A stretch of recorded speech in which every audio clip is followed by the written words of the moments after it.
Hello, everybody. I am Antonio Ransom, and I'm going to be analyzing a graphic novel. The title of my graphic novel is 28 Days Later.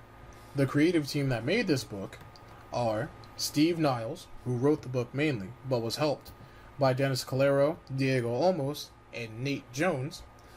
The book was colored by Dennis Calero, lettered by Dan Necrosis, book designed by Simon Chow, and edited by Jimmy Palmiotti and R. Eric Leb.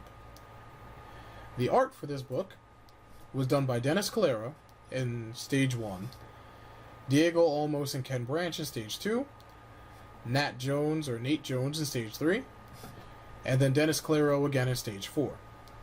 The cover was done by Tim Bradstreet, and the entire graphic novel is based off the movie 28 Days Later, which was directed by Danny Boyle, written by Alex Garland, and produced by Andrew McDonald.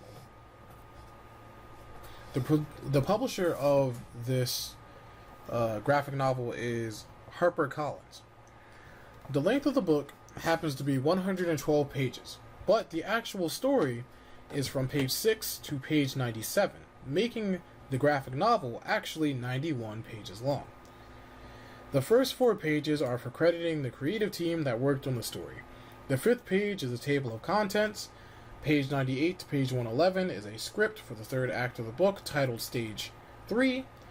Page 112 is actually the back of the graphic novel and gives a little more information to the novel and the movies it is based off of.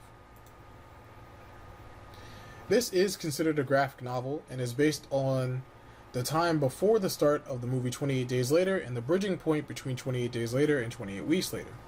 This story, or this graphic novel, does tell one concise story, but just from 4 different viewpoints, making it a graphic novel and not a compilation of stories, or an anthology. This graphic novel is actually split up into 4 acts. Each act is called a stage, being labeled Stage 1 to Stage 4. Stage 1 development is from page 6 to page 28. Stage 2, Outbreak, is from page 29 to page 51. Stage 3, Decimation, is from page 52 to page 74, and Stage 4, Quarantine, is from page 75 to page 97. It does not fit our model of 3 acts because this story has 4 acts, and each act is divided evenly into 22 pages, which I found to be a little bit interesting. I think it would be safe to say that there is no main character to this story as a whole, but there is a main goal. I would say that each act has its own main character or main characters. Act 1's main character is Clive, a scientist that helped to make the rage virus that is plaguing the United Kingdom in the story. Act 2's main characters are Sid, Soph, Raj, and Barb, a family that was outside in the park when the outbreak of the rage virus started to get bad.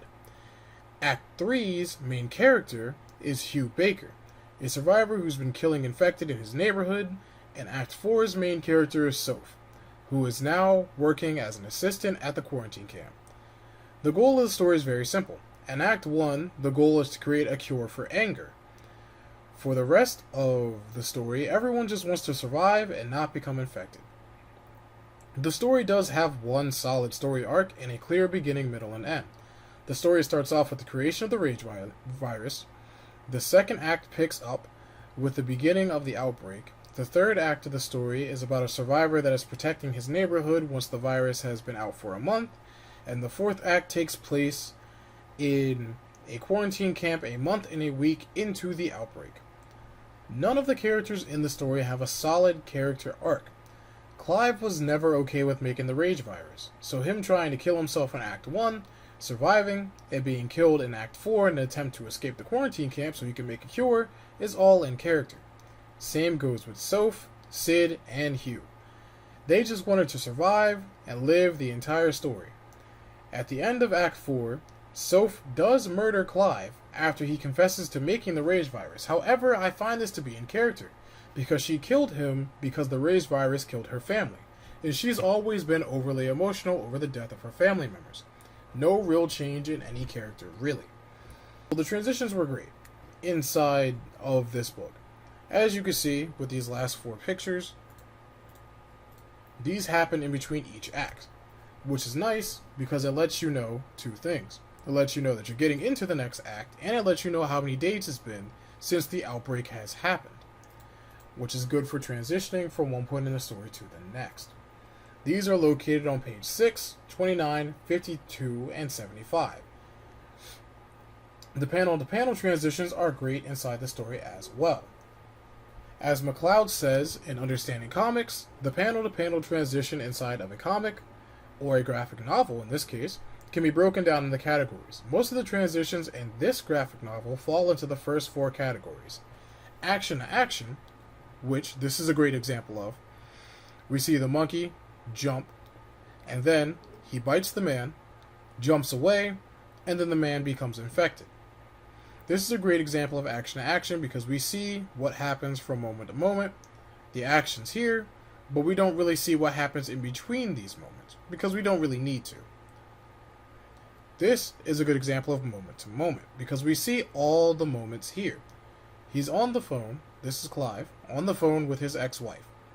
He's talking to her, he's clearly been drinking. She tells him to hang up. He gets angry, he's yelling at her. As he's yelling at her, you can see him yelling in the panel. And then she hangs up. He slams the phone out of anger. So this is a good example of moment to moment because you see everything that happens from moment to moment in a chronological order. This, however, is an example of subject to subject. So, in this panel, we see Hugh Baker, who is the main character of Act 3, talking to a picture of Puddin'. We don't really know what's going on here. He is giving us a little bit of information based off of what he's saying in these panels, but overall it's left up to us to figure out what he's talking about.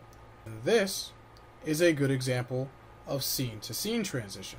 As you can see right here at the top, it says days later, which lets us know it's been a couple days since the last panel, or in this case, the last page. Then it is up to us, the reader, to read this entire page and figure out what is going on, or what has gone on as we did not see it. This graphic novel does do a good job at using the mini comic idea. The mini comic idea is basically each page of a comic, or each 2 pages of a comic, based on what page you're looking at, should tell its own minor story that gets the reader interested into flipping over onto the next page. In these 2 pages, which is page 21 and page 22, it tells a great little mini comic that would definitely get anyone interested into flipping over into the next page. As we see here in the first panel, he hears a noise, he goes down the hallway, he's wondering who left this door open. He continues to follow the noise, and as he gets closer to it, it gets louder. Then he opens this door to figure out what the noise is all about. The monkey jumps out, bites him, jumps away, and now he's infected. At this point, there's a couple cliffhangers going on that definitely make you want to turn over the page and see what the story leads into. Because now the monkey, who was biting and infecting people, has gotten away, as well as it's infected its first person. As far as a recommendation is concerned, I do not recommend this book to anyone. It has no real story.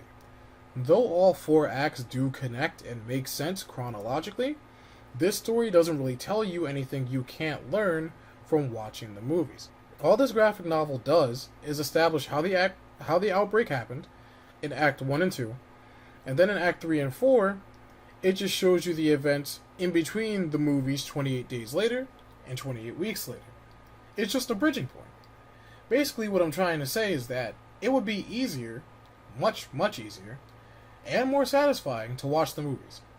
Everything you learn inside this graphic novel, inside these acts, you could just learn from the movies, just in a little bit less detail. But it's not like this graphic novel does too good of a job at giving you information either. No one inside this graphic novel even survives, which means they have no tie-ins to the movie, other than Clive, who made the virus in the first place. A cool observation I think I made comes from this panel right here, as well as this panel.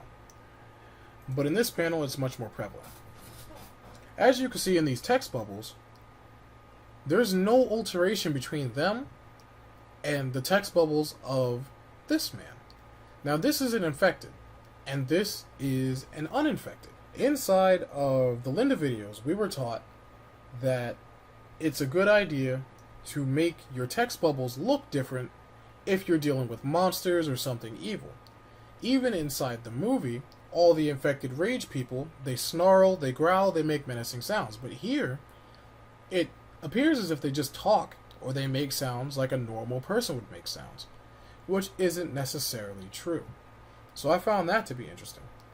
Fun fact, inside this book, they reveal that the rage virus is causing the infected people to starve to death.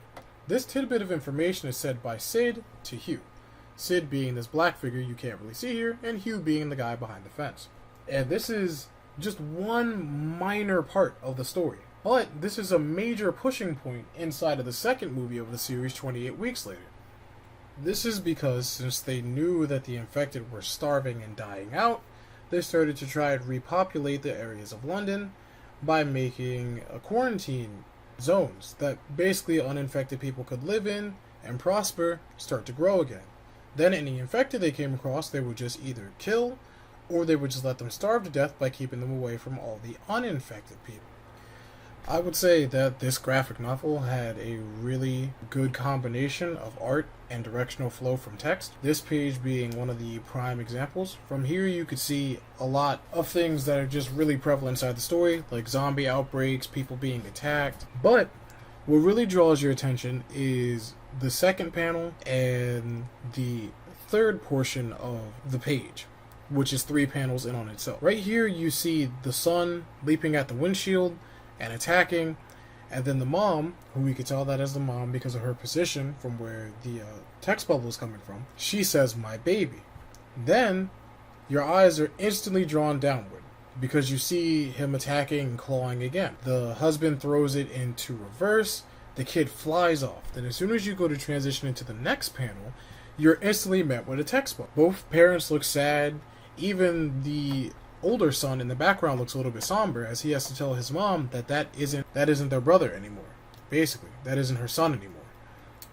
So I think that the directional flow and the art really went well together, especially in scenes like this where there are zombies or rage infected people and there are normal people, because rage people bring action and normal people bring the dialogue.